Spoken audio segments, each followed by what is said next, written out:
राज्यात सर्वत्र खड्ड्यांचे साम्राज्य, नाशिकमध्ये चौघांचा मृत्यू तर मुंबई गोवा महामार्गावर रस्त्यांची चाळण, बीड जालना परभणीमध्येही खड्ड्यांनी जीव हैराण।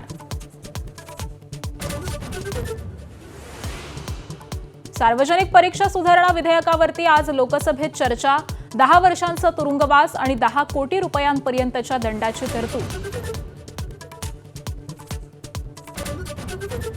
टीईटी पेपरफुटी प्रकरणातील आरोपीचं आत्मसमर्पण, सोनू कुमार दिवाकर आग्र्याहून थेट भिवंडी कोर्टासमोर हजर। छापखान्यातून प्रश्नपत्रिका बाहेर काढण्यासाठी सोनू कुमारनं दिले कर्मचाऱ्यांना पैसे।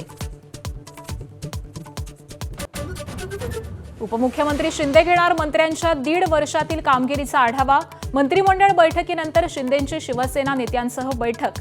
खात्यात फेरबदल, कामचुकार मंत्र्यांना डच्चू दिला जाण्याची चर्चा।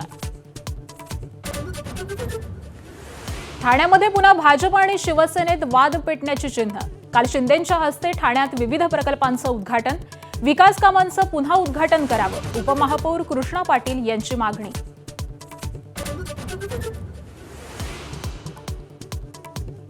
संसदेवर काढलेल्या मोर्चात 989 गुन्हेगार होते, दिल्ली पोलिसांनी दिली माहिती। 101 गुन्हेगार तर खुनाचा आरोप असलेले, पोलिसांनी 3000 तरुणांची केली शहानिशा।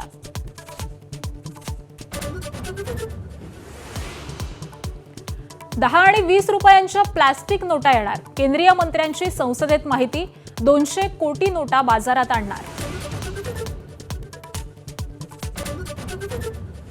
कोल्हापूरच्या माधुरी हत्तीणीला नांदणी मठात परत पाठवण्यास टाळाटाळ होत असल्याचा राजू शेट्टींचा आरोप, आज लाक्षणिक उपोषणाची हाक।